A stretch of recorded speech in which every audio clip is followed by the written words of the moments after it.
Hi, I'm Margaret Cruston, president of Over Parkinsons, and today, in conjunction with our Pop Profile series, we have Allie Signorelli. We're so happy to have her. She's a Parkinson's advocate, and she was diagnosed with young onset Parkinson's in 2022.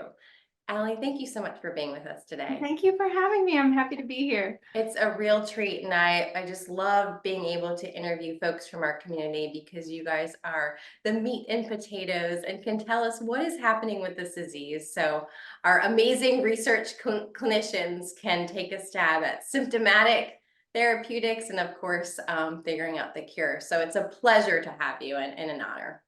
Thank you. Pleasure to be Yeah. here. Yep. So everyone, as we know, everyone has a story, right? Everyone has a journey to diagnosis.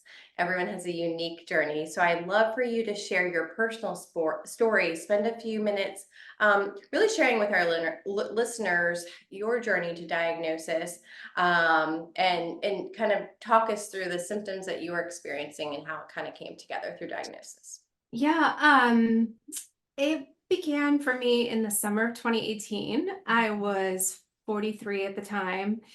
I remember sitting at my daughter's high school soccer tryouts. I was in the stands, like all the parents were in the stands watching, and I noticed that I had this, what I thought at the time was just a muscle twitch, like almost like, when you get them in your eye, and Yep. it like, yeah. Mhm. Um, except it was in my ankle. And at that moment, I remember thinking to myself, wow, I've had that for a couple of weeks, like off Mhm. and on for a Mhm. couple of weeks. Mhm. So that summer, I had my annual physical, Mhm. and I mentioned it to my doctor, and she said, let's keep an eye on it, but most likely it's either lack of potassium or some other kind of supplement that you need or vitamin that you need. Or it might be because of I don't have a thyroid. I had a thyroid tumor. Okay. She said it might be your thyroid medicine is a little too high, so you might want to talk to your endocrinologist about Mhm. tweaking that. And then that kind of went on for maybe a year, Okay. maybe a little bit longer than a year. And I just kind of kept ignoring it, kept thinking, she called it a benign nuisance, which I like absorbed. And I was like, oh, it's a benign nuisance. That is a good Um, term. and it stayed with me and stayed in my ankle pretty much for 2 years. But then in the fall of 2020, I started having this weird tingling in my right hand. And I thought, at that time we were all working from home all the time. And, I was on my laptop 12 hours a day. And I thought, oh, I'm just working too hard. So the minute I stop, it will Yeah. stop. Yeah. So I did. I scaled back work a little bit at the Okay. end of 2020, and it didn't. It just kept getting worse. It Mhm. then became a full tremor in my right hand, Okay. all of which led me to the summer of 2021. I had an ocular migraine, which I had never had before. If Okay. anybody's had them, it's like this weird kaleidoscope thing that kind of happens. I accidentally opened the car door into the side of my head because I had no peripheral vision. Okay. I didn't even know I had no peripheral vision. I just like Yeah. opened the door and smacked my own head, Okay. which landed me in the ER and had a neurology consult because they were worried about, what caused it. Sure. And he was like, oh, no, that's just a migraine, but tell me about the twitch in your foot. Mhm. And I was like, oh, well, I've had that for a while and it's in my arm, blah, blah, blah, blah, blah. Mhm. He was like, come My see me. benign nuisance. The benign nuisance, exactly. That's all it is. Exactly. I have a I name for that. didn't I didn't tie the ocular migraine and the benign nuisance together at Sure. all. Mhm. Um, and so I went to see him. He said, let's do a CAT scan. Let's just make sure there's no like pinched nerve or brain situation, some kind of cyst, something pressing on something. All of it came back normal. He said, maybe it's your thyroid. We Mhm. tweaked it again. Um, and it kept that way sort of again and again till the fall of 2022. Long story Okay. short, I no longer could use my hand at all. My right hand lost all ability to grip. Mhm. I couldn't type. My fingers were not cooperating. Mhm. My arm wasn't swinging when I Mhm. walked. Mhm. And I went back to see the same neurologist and I said, something's wrong. Like Sure. something's really Mhm. wrong. Right. And Right. he had me do, which you will maybe recall with your own experience in your family, but he had me do a series of tests, and they were simple tests like touch your nose, tap your fingers, walk up and down a hallway, write your Sure. name. And he left the office for what felt like forever, so long that I like texted my husband. I was like, I think he forgot that I'm in here. Do I go peek my head out? Exactly. I was like, do I open the door? What do I do? Like, I kept like coughing loudly and being like, there is someone in this example. Exactly. I think we've all done that, right? And finally he came back in and he was standing with a young like associate who was taking Sure. notes, and he looked at the floor and he was like, Allie, has anyone ever talked to you about this potentially being Parkinson's? And I was like, whoosh, like it never had come up in conversation. I never had Googled it. Like Yeah. it never even Right. crossed my mind. Right. And he said, I think it's exceptionally rare at your age and as a woman, but I'd like you to see a specialist. And so, long story short, I saw the specialist. We did a DAT scan, and that led us to a diagnosis in December of 2022. Yeah, you said a few things that were good takeaways that I think probably string a lot of people's stories together, in that you didn't tie some of the symptoms together. Right. And I know that was true for my own father and so many people within our community, that if you don't know a lot about the disease, it's hard to kind of put the puzzle pieces together until you have enough puzzle pieces and a great neurologist can kind of piece it together. Um, Also, what you said, I think, was interesting. You don't really think of Parkinson's because I think we all have a perception of what Parkinson's looks like and who gets Parkinson's. So, which is why these conversations and you sharing your time are so important and critical. And we can't thank you enough, because it doesn't have a face. It's everyone's different. And it's not just, the old white guy's disease anymore. There's so much to be told about this. And you sharing your voice is imperative and will kind of break that stigma. So Yeah. many good nutshells that you Well, shared. and I think, doctors want to rule out, like, I don't think poorly of the, a lot of people hear that it took 4 years and they're like, why did it take so Yeah. long? Yeah. I think, doctors don't want to give you a life-altering diagnosis at 43 years old. Yes. One, two, they're trained to sort of rule out worst case Yeah. scenarios first, Mm-hmm. or maybe last. I don't know, but Yeah. I don't blame him or any of the doctors I saw Right. for not recognizing it sooner, because frankly, the symptoms were progressing. So like it Right. very well could have just been an essential tremor, Sure. or that my synthroid for thyroid medicine was too Yeah. high. He kept ordering tests. He kept encouraging me to come back. He never once said, you're We're crazy, it's fine. Yeah. anxiety. Like never. Yeah. He was Yeah. very much a partner in the process. Yeah. It just took that long to Yep. get to the answer. Totally So understand. Okay, yeah. so you were diagnosed in 2022. Share with us and help our listeners to understand kind of how you navigated the feelings. So of course, there's feelings for getting a Parkinson's diagnosis. Share with us how you navigated those feelings, what were your feelings, and really how you managed them upon finding out you had Parkinson's disease. I think at first you're in a state of shock. I think no matter what age you get a life-altering diagnosis, whether you're in your 40s or in your 80s, like nobody wants to hear that you have an incurable progressive Right. disease. Like that's Right. never if I were 85, it wouldn't have been great news. Right. Right. But there is something unique, I think, about being a younger person with it. There's a lot of shock. There's a lot of stigma around it. Mhm. I think my first instinct, actually, I was going to say my first instinct was to hide it. Actually, it never was. That's just not who I am. Yeah. I've always lived my life out loud. I sort of wear Yeah. my heart on my sleeve. Mhm. So I spent about, I would say 2 weeks. There was a 2-week gap between when we actually found out and when my daughter was coming home from college and we wanted to tell the kids in person. Mhm. So there was this sort of a quiet 2-week period where right before Christmas, I just spent a lot of time sort of letting myself cry, letting myself grieve, Mhm. doing as much fact finding as I could, absorbing as Sure. much knowledge as I could. And then I would say it was about 2 weeks later, so maybe a month, not even, after I was diagnosed, I told everybody I knew online. Mhm. um, and and it felt good to just let it out. Yeah. I thought to myself, this is not a physical disease you can hide for very Mhm. long. Right. And so emotionally, I didn't want to hide it either. And Mhm. so, yeah, I just kind of let it out. And that was a really cathartic experience for me. I I got bet. a lot of really great support and Yeah. feedback. And that started the ball rolling for me of sort of advocacy and Yeah. fundraising and awareness building. That meant I suddenly had a mission or a Mhm. purpose behind this like Yes. really unfortunate diagnosis. So Absolutely. yeah. Well, how you touched on your career, and often Parkinson's can unfortunately kind of change the trajectory of one's career. So, how has Parkinson's diagnosis really affected your career? Are you working full time? What's your? I know we have our advocacy arm, but talk to Yeah. us about how it kind of changed what you were doing from a career Yeah. standpoint. Ironically, I had spent 10 years as a brain health fundraiser. That is So, ironic. And here you yeah, are. exactly.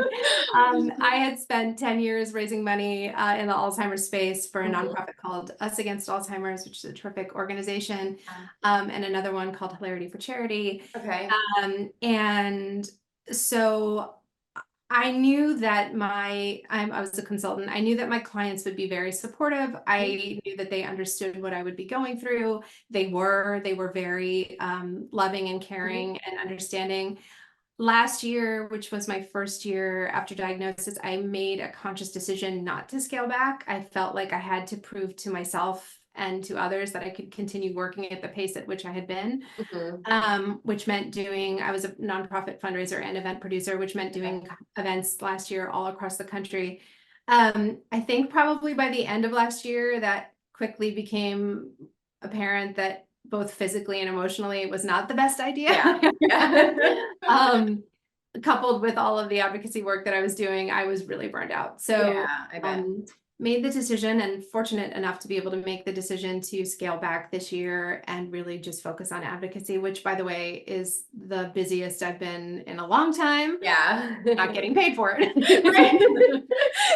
You're kind of doing the same thing, but just Exactly. shelling it out for It's free. for free. It's actually cost. No, I'm just kidding. So Well, yeah. you're personally motivated. I know that. I am. Yeah. And I think I'm in a unique position because of spending 10 years doing this work Yeah. as a professional and Mhm. seeing the importance of how advocates changed the trajectory Mhm. of Alzheimer's. Yeah. I've talked about this a lot, but the National Alzheimer's Plan, which we're trying to get passed for Parkinson's, significantly, and by significantly, I mean in a massive way, changed the funding for Alzheimer's research. And that all came from advocates just pounding the pavement, demanding that to happen. Yeah. So quickly saw the need for me. I felt the need to raise my voice in addition to all of the Parkinson's advocates that already were. So I feel like it would be a mistake for me not to lend my voice to this effort, given my experience in the Alzheimer's. Yes, 100%. You're an amazing hybrid of not only a patient, but also kind of being on the other side and seeing the Yeah, impact, understanding the impact of advocacy. 100%. Yeah. Well, how do you explain to others what it means to have Parkinson's disease? Oh, that's a good question. I love the saying, when you've met one person with Parkinson's, you've met one person with Parkinson's, 100%. because it's amazingly clear to me now that this disease presents so differently in so many different people. A lot of my symptoms are currently very well managed with the medicines that I'm on. I'm on a lot, and I time them very carefully to Yeah. make sure that I'm consistently asymptomatic. I work out a lot. I eat a lot. I eat right. I eat a lot. Freudian slip. I eat well. Um, and so it's sort of hard to see what Parkinson's is if you're just looking at me from the outside Sure. in. Sure. Um, for me, it also presents as a lot of pain, just indiscriminate sort of pain up and down my right side. That Okay. also is invisible. Okay. So, you know, again, like how it looks for your dad or how it looks for other people is different than how it looks for me. How it looks for older folks that have it versus Right. young onset is Mhm. also can be different. Um, I say every day is like a game of whack-a-mole for me. It's like a new symptom will pop up Yes. and I have to figure out Figure out how to how to shoot it whack it back back down. down. Yeah. Um, but it's a balance, right? Because it's not dire.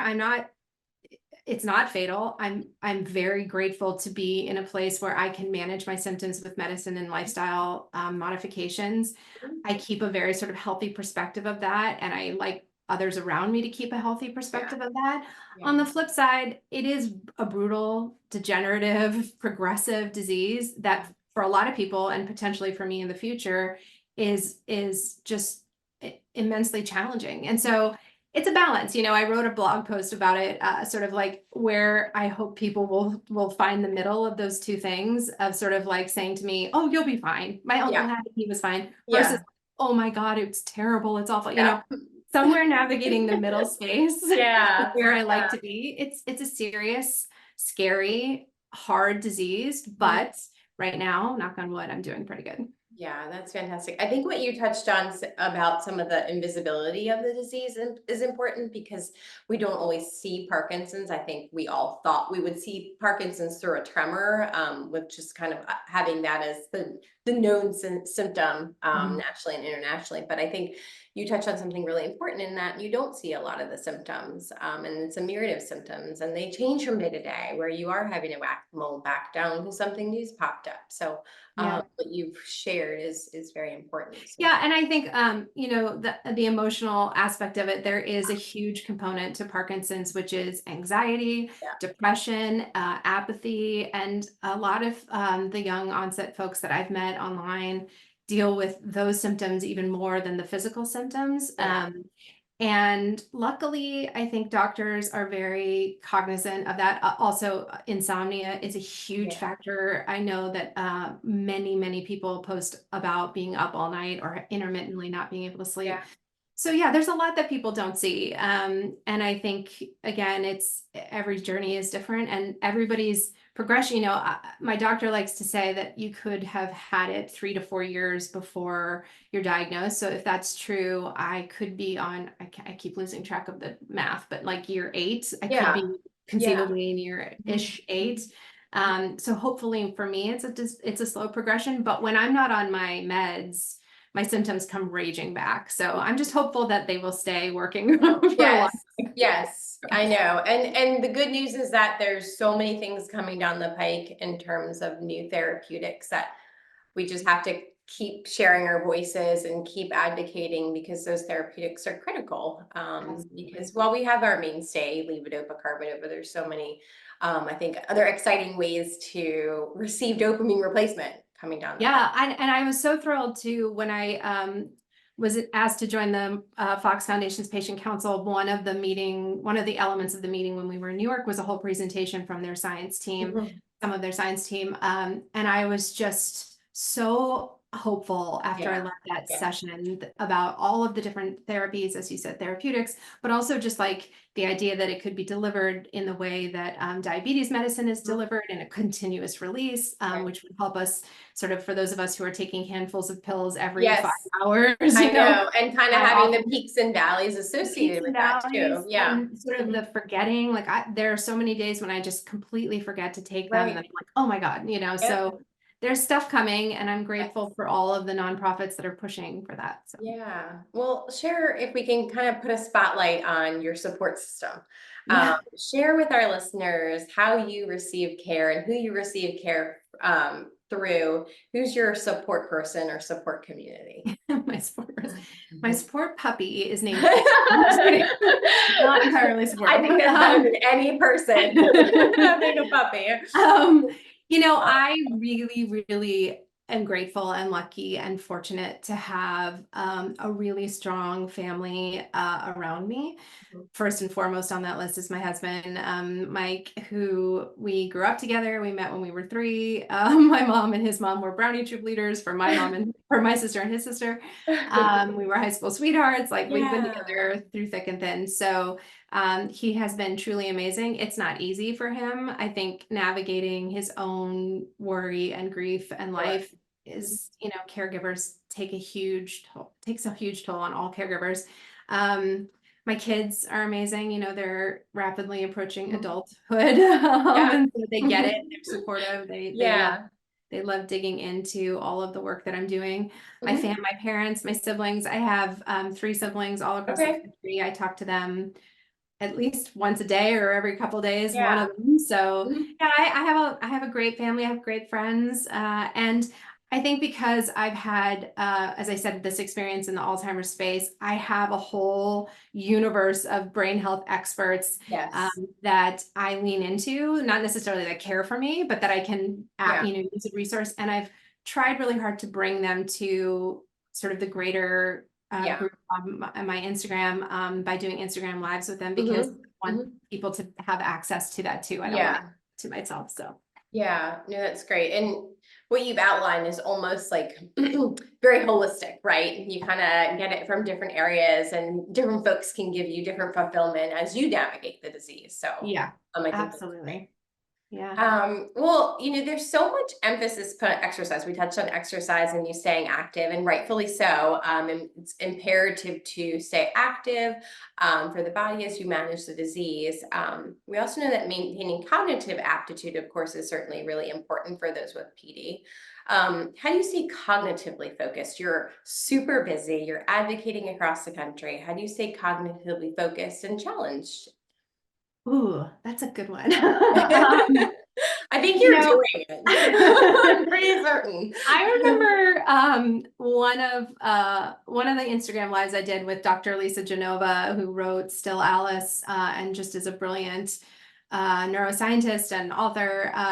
I remember asking her if we should be doing things like Sudoku or like Mhm. Wordle and all that stuff. Yeah, And yeah, she, I remember her saying like none of that hurts, right? yeah, Like right. all of the activities that keep our brain engaged are important.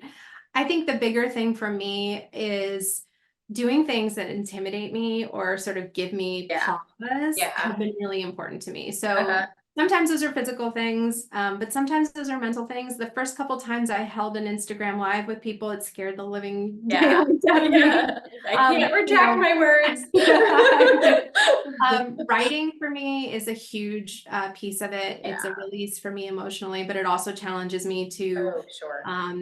to use my brain in ways that I've always sort of done in like speech writing or Yeah. not corporate writing, but now I'm doing in a different way. Mhm. So I'd like to say I read a lot. I probably don't read as much as I should or would or could. Yeah, But I try every day to do something that challenges me either emotionally or physically, just to keep myself sort of in it. yeah, that's great. Well, moving back to exercise, Yeah. share with our listeners how you would describe your exercise regimen. Yeah. Your go-to set of exercise, Yeah. what modalities do you enjoy? What works for you? I wish that I could say that even working in the brain health space, I had a great physical outlook and routine before I was Mhm. diagnosed, but I didn't. I let everything in my life get in the way, made a Yeah. lot of excuses. When I was first diagnosed, one of the first things I found online is that you can potentially slow progression through exercise, and there was a lot of studies to back that up. Mhm. It was the only thing that I found that would slow progression Yeah. conceivably. So I started working out nonstop. I Mhm. Peloton, I started running a lot, stretching, Mhm. weights, the whole nine yards. I even joined a Parkinson's rock climbing class that I don't go to enough, but I love. Is that upending And Parkinson's? Bending Parkinson's, Yes, up in your area. yes. Yes, I love wonderful. them. I love them. Sometimes my schedule gets in the way, but I just adore it. I recently saw a doctor. I went to his research lab just to sort of participate in a research study. And he had me stand on this like whole body scanning machine. And Okay. he told me that my muscle mass was very, very low and that that's a really important thing for Parkinson's patients to focus on. So he suggested I shift away a little bit from high intensity interval Okay. training to more weightlifting and Okay. strength training. So Okay. I'm trying to do that a little bit, but I Okay. pretty much will do anything. Yeah, it sounds I like will do you're game anything. for anything. I love to run, but my knee does not love me to run. So Yeah. that's the one thing I wish I could do more of, but Okay. But you're staying active, and that's active. Yeah, every day. I will say this. I have fallen off the wagon once and twice in the last couple months. Parkinson's Awareness Month was Parkinson's was Awareness for Month real. made me put my workout routine a little bit back on the back burner. But I will say that without working out, I saw a little bit of my symptoms starting to Sure. creep Yeah. back in. So I'm really refocused on it now that Yeah. April is over. Well, share and talking about some of the harder days, and there are harder days because every day is a new day with Parkinson's. How do you battle through some of the harder days when it's a little difficult to get this started with your exercise regimen? Yeah. What do you do to kind of get over the hump? Yeah, I mean, Mike regularly, reminds me that he wants me to be here for 40 more years with him Yeah, and happily being a gentle active for 40 nudge. more years. So Yeah, we push each other good. to get back into it. It's Mhm. a challenge, exercise is hard and it hurts. Yeah. There are days when the pain that I'm having from Parkinson's makes it really like enjoyable to not Yeah, work on. right. But I try and push through it because I know, like I said, that's the one thing I've read that really can have a tangible effect on symptoms. So yeah, I just keep pushing through it. And what I try to do is, and this is what one of my doctors said to me, was not every workout has to be a Rocky worthy workout. Like some Yeah, workouts can be just that's a well really said. good stretch. Yeah. You know, a lightweight session is enough. I do the Parkinson's PT Uh-huh. exercises, Okay. LDS. Oh gosh, I wish I didn't get it wrong every time I said it. LSVT. You're right. Yeah. Okay, LSVT. I always mix up Everything L. has the acronyms. Yeah, the acronyms kill me. And living in DC, everything's an acronym. Yeah. Wrong. Anyway, I try and do those exercises almost every day if I can. Good for you. If you could wave a magic wand, what symptom would you want researchers to solve first and foremost? Good question.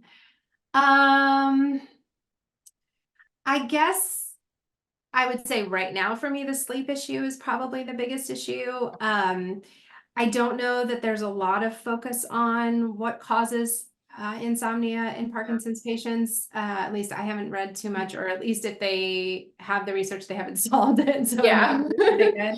Right.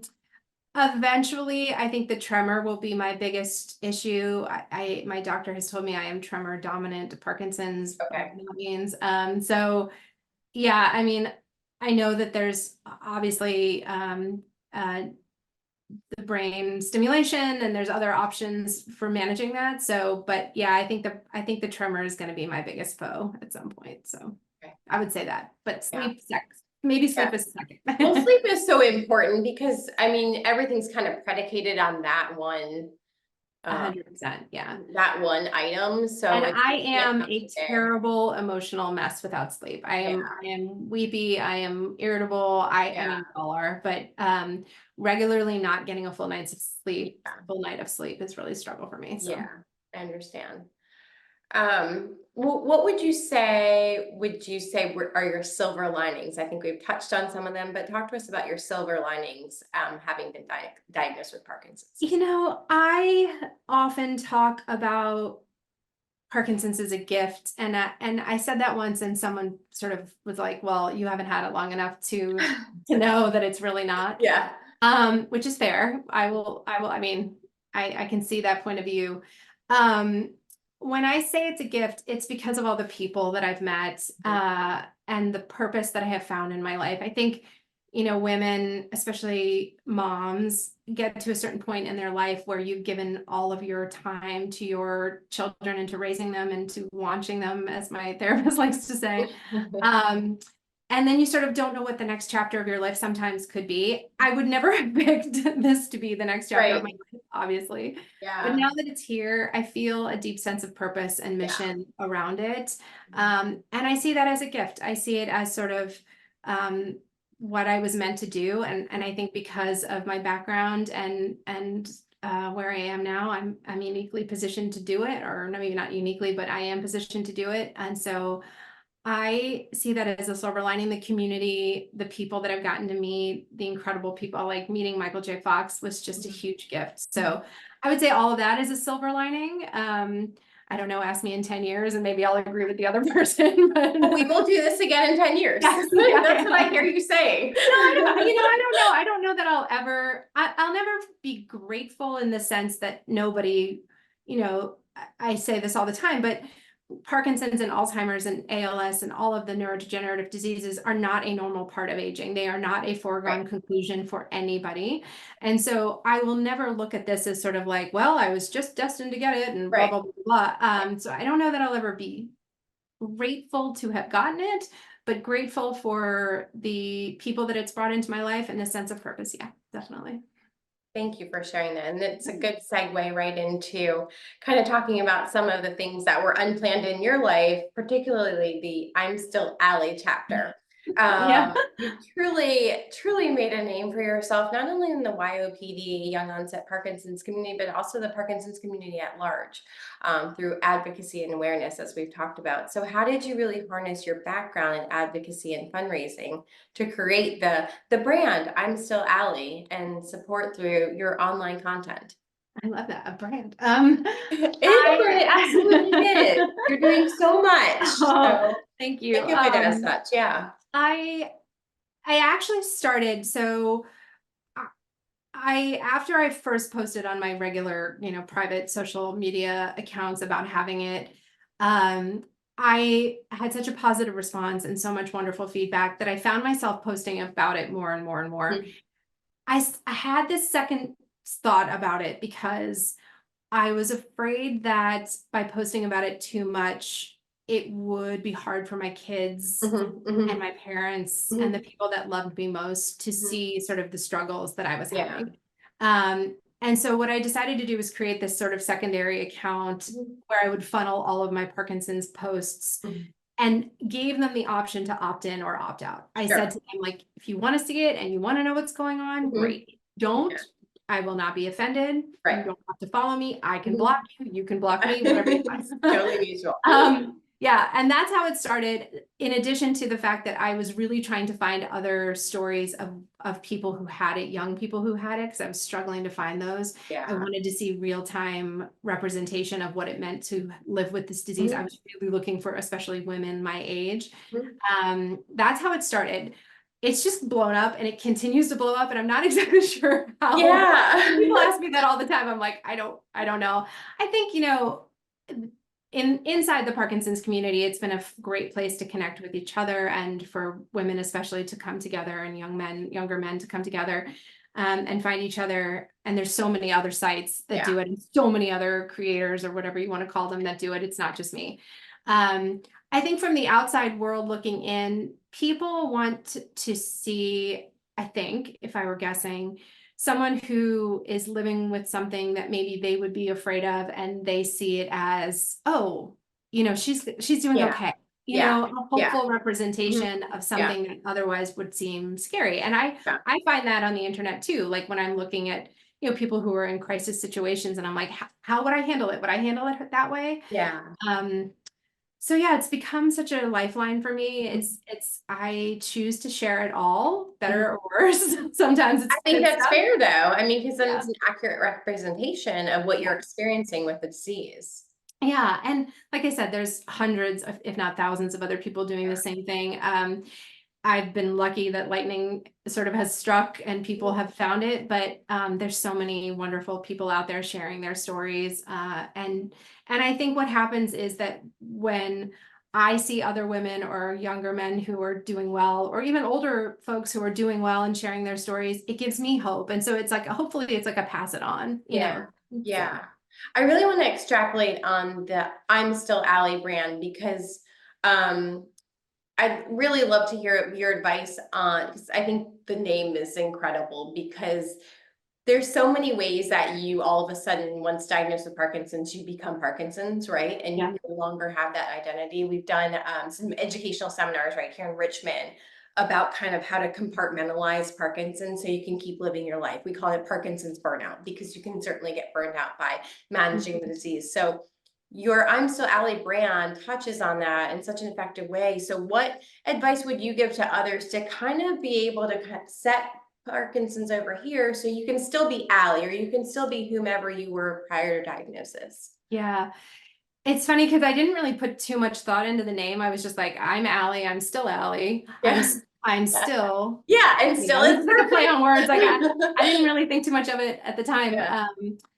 Yeah, I mean, people like to say, and I posted about this morning, like, don't let it define you. Don't let Parkinson's be your whole identity. To Yeah. that, I say, it does define me. It Mhm. is a defining factor of my life, just like my job, my education, where I went to college, my children, my hair color. Like it is a Yeah. part of who I am now, right? For better, for worse, whether I like it or not. Yeah.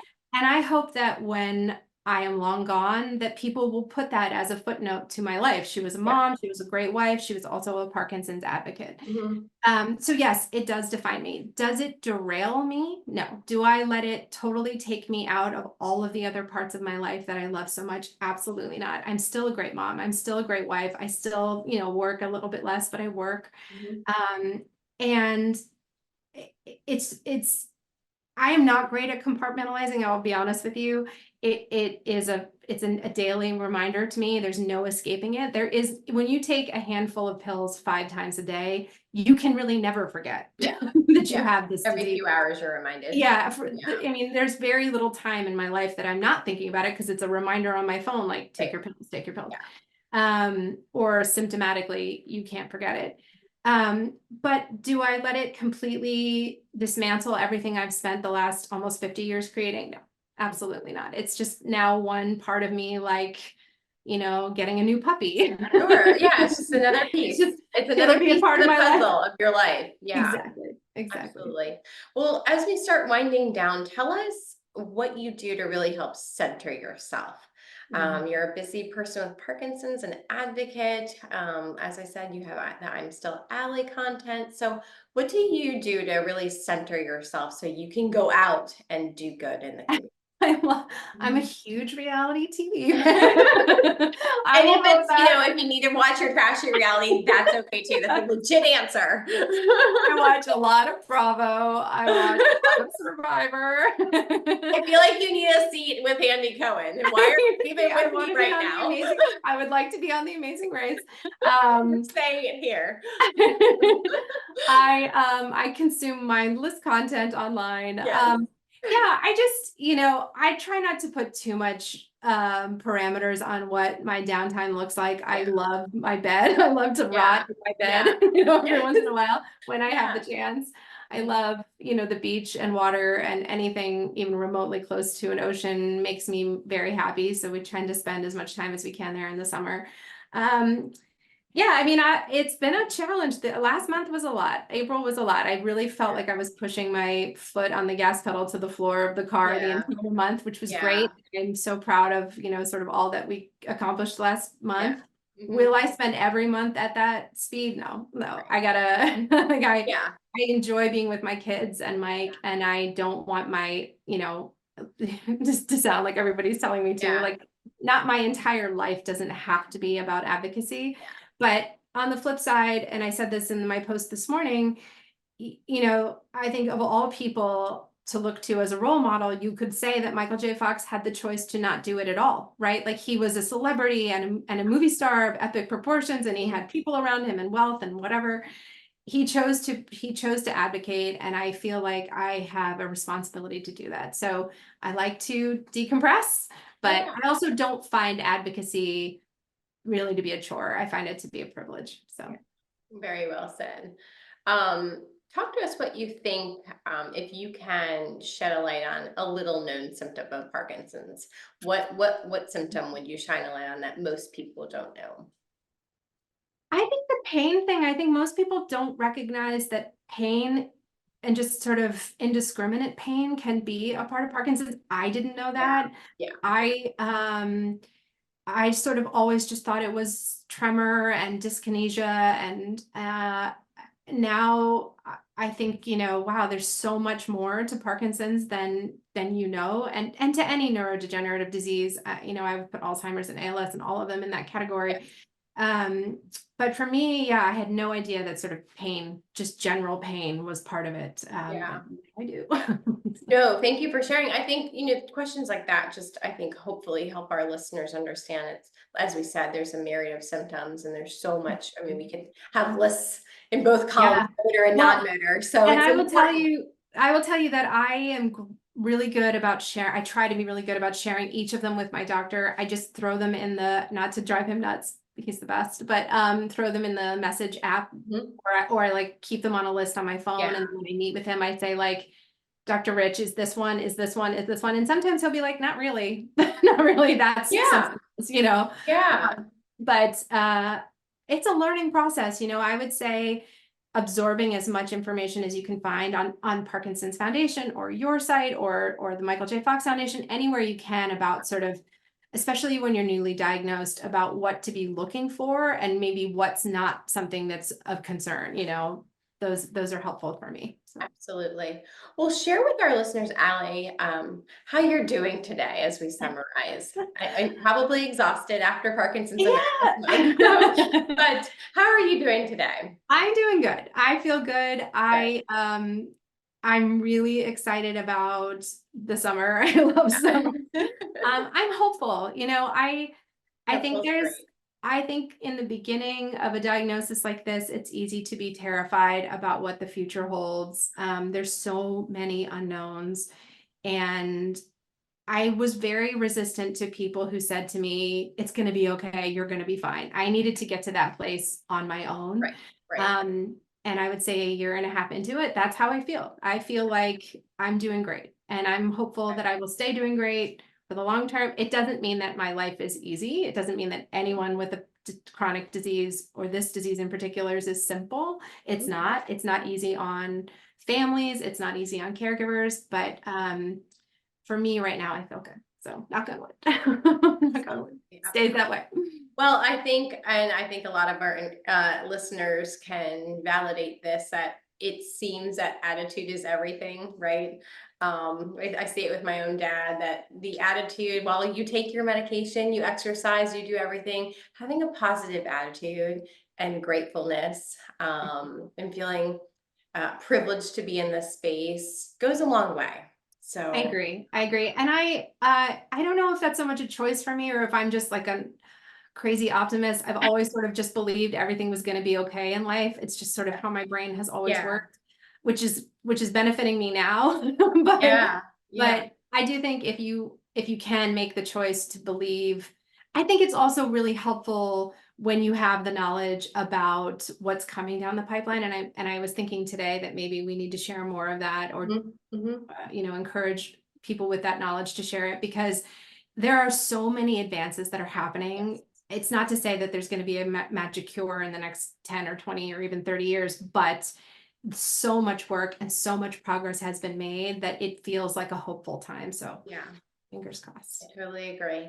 Well, as we conclude our discussion, take a moment and share with our listeners where folks can find your awareness and advocacy content. Yeah, I mean, primarily on social media. As you said, I'm still Allie on Instagram and on Facebook. I write on my blog. People still read blogs. I don't know. I write on my blog. I wrote an article recently for Katie Couric Media. I've been doing more and more articles, so you'll see me out there in the universe online. But yeah, join in if you want to follow. We try and keep it very positive and supportive of people in the space. And it's people of all ages, not just young onset. Lots of people who follow me are older. And I love engaging with people and learning about their journeys.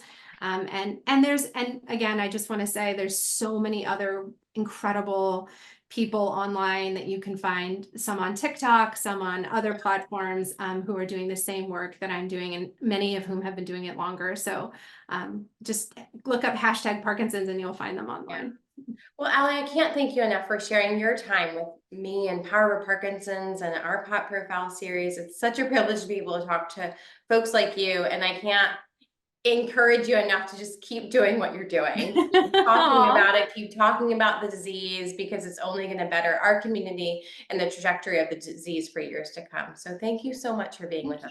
Thank you for having me, and same to you. Keep it going, because I think the more of us that are raising our voices about this, the better it can only get. So Absolutely. Thank you.